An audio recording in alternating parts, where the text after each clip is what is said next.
Hello, dear all. Today you will understand the glimpses of past through this video lesson. And do you know, dear all, why we are teaching you this chapter?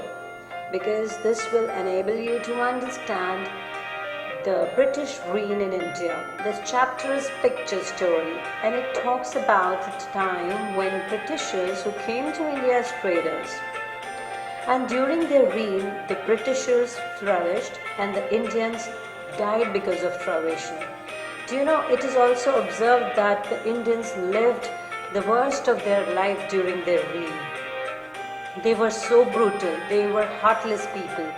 They didn't think even for anyone. This lesson is an anthology of some of the striking episodes from Indian struggle for independence. So we are going to first study the words from the chapter. So let's start with the words from the chapter. You need to read the words aloud with me and try to catch the pronunciation as well. Glimpse, which means a brief insight or indication. Martyr, it is a person who is killed because of their religious or other beliefs. Rivalry means a competition for some objective. Dethrone, which means remove from a position of authority or dominance. Scorn, which means a feeling and expression of contempt. Cripple, deprived of the ability to function normally. Famine, extreme scarcity of food. Starvation, suffering or death caused by lack of food. Despise, hate. Conquer, I agree. Rebellion, which means an act of armed resistance to an established government or leader.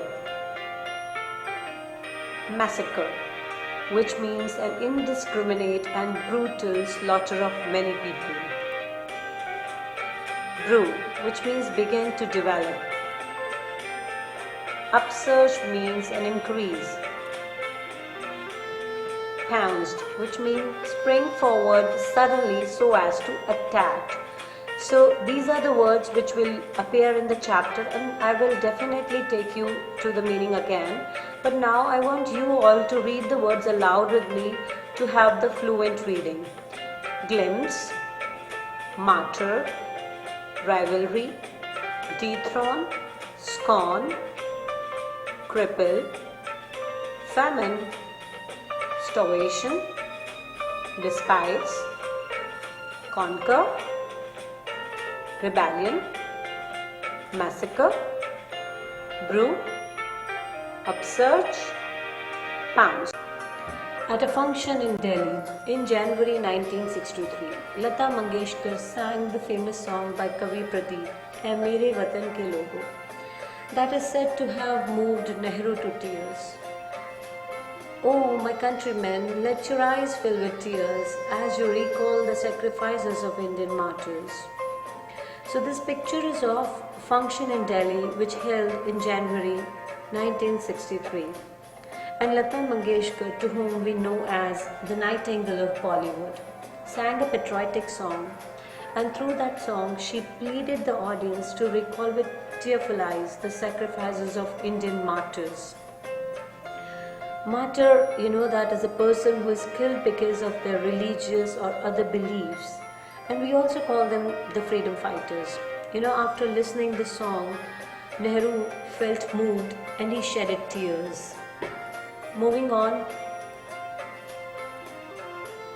this story gives some glimpses of the history of India from 1757 to 1857 and of the conditions that led the Indians to their first war for independence.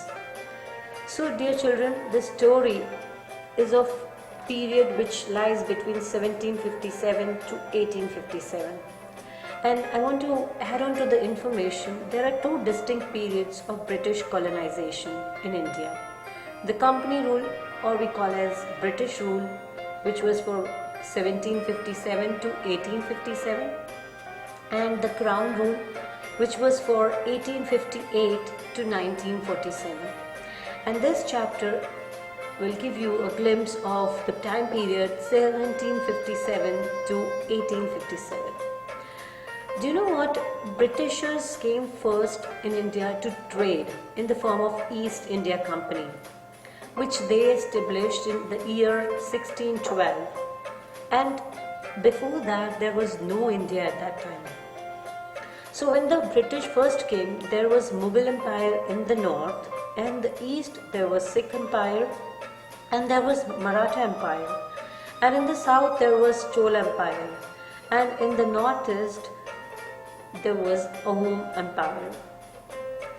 So this is how India was when they came to India. Now let's understand the condition further. How did they come? What they did with us, everything. So the British East India Company, with its superior weapons, was extending its power in 18th century India. This is a picture, this is a map of India in 1765, and this red part, can you see that part? This red part shows the British territory, and this whole part which was ruled by Indian princes at that time, right? Part of the reason behind the success of foreigners was the short-sightedness of Indian princes. That upstart Rajaba called the English merchants, they'll help me defeat my cousin. So in India of 1757, the East India was in strong position. So question is, why they were so strong? There are two reasons. Compared to Indian princes, they had superior benefits, which is mentioned. And besides that, Indian princes who wanted to gain the throne even by killing own kings and fighting against each other. Also, they were short-sighted. They were happy with their short-term gains, and they thought those Britishers would help them to defeat each other. So they called them to help. But they were not there to help. They were here to flourish themselves. The internal rivalries among the Indian rulers helped the East India Company to easily subdue Indian princes one by one. So it means that all these rivalries or infighting helped the company to establish their control over Indian princes one by one.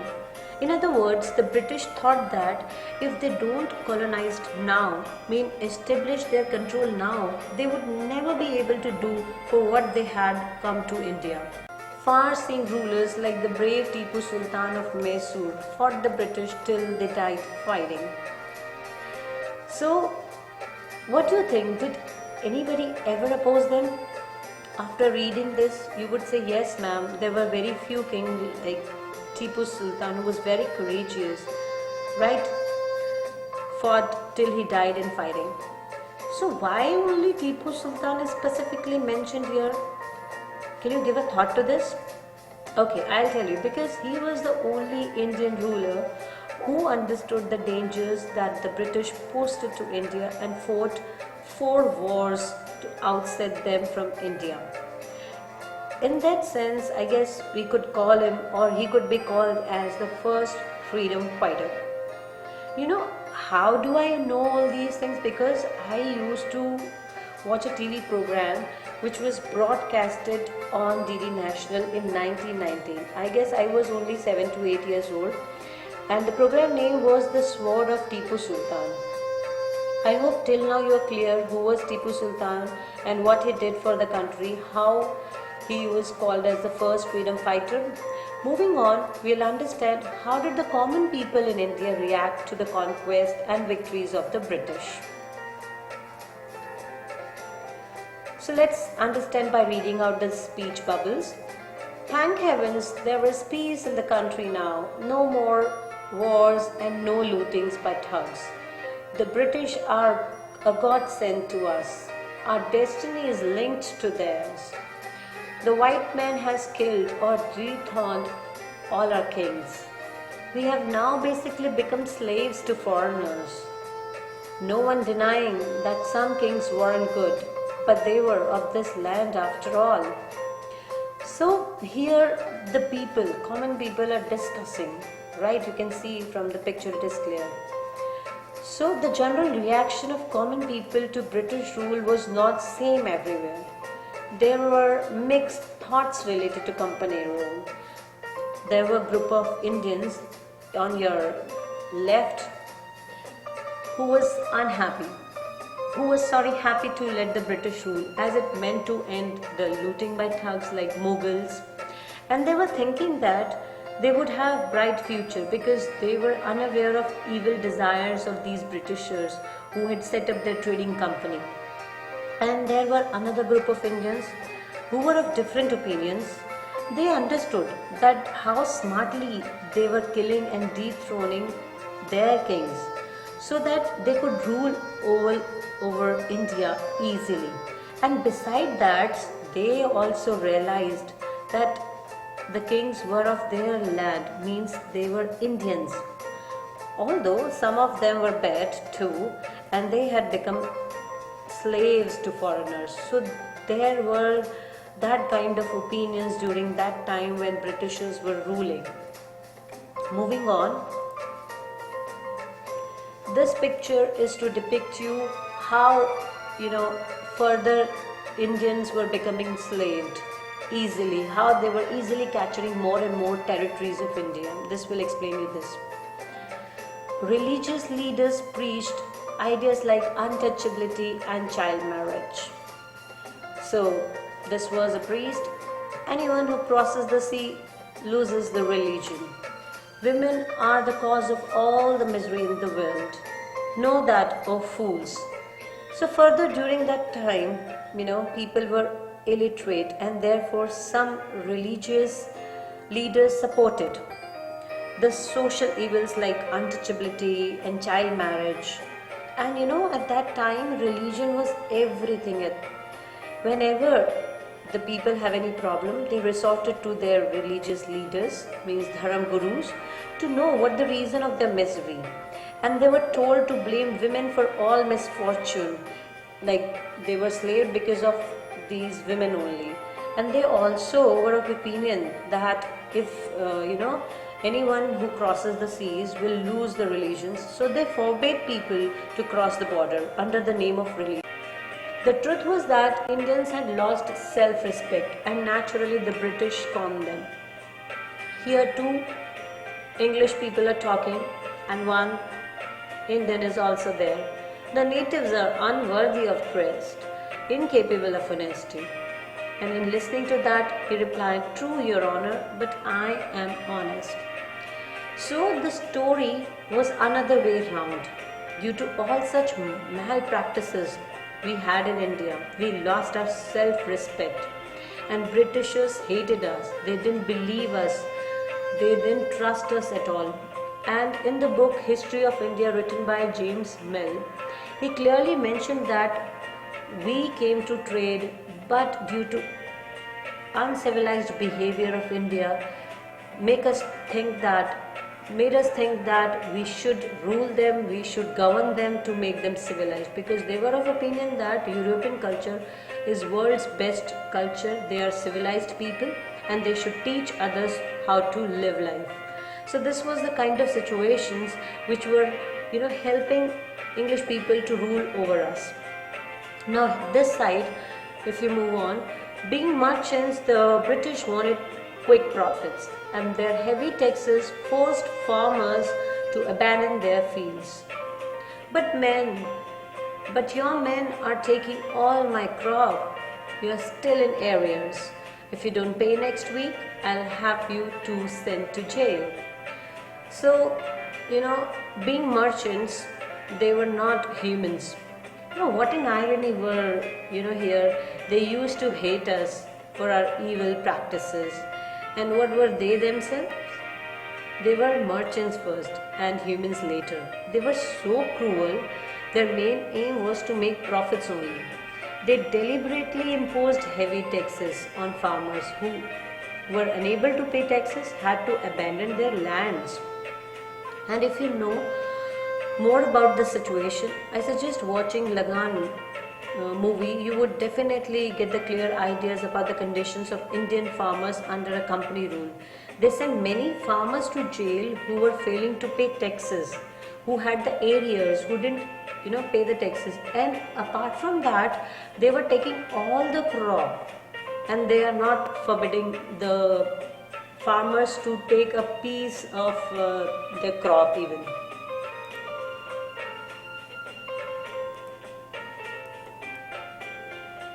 Furthermore, the British invented methods which gave them even more profits. The goods manufactured in England should not have any import duty when brought into India. Wow, a splendid idea, chum. East India Company's laws begin to cripple Indian industries. So, they were so clever. They invented methods of making more money from every source. In India, they not only had been cruel with farmers, they also crippled Indian industries by importing duty-free things manufactured in England. Let me explore you more on this topic. What is this meaning? How they were making Indian industries cripple? Actually, every country import and export by paying some duties, which means a tax.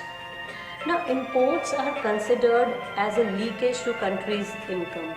Why? Because the things which were made in country by home industries to be bought by the people of country will not be bought, and things will be wasted in that case if we are importing. So no income will be generated in country. It will add on to the income of other country from where you are importing. Understood? So to discourage this practice, government imposed taxes so that goods become more costly and people would not buy from other countries. Imported things without any tax from their home country, and that thing led to make Indian industries crippled, not to function normally. I hope it is clear how they have made us jobless. No money, no income.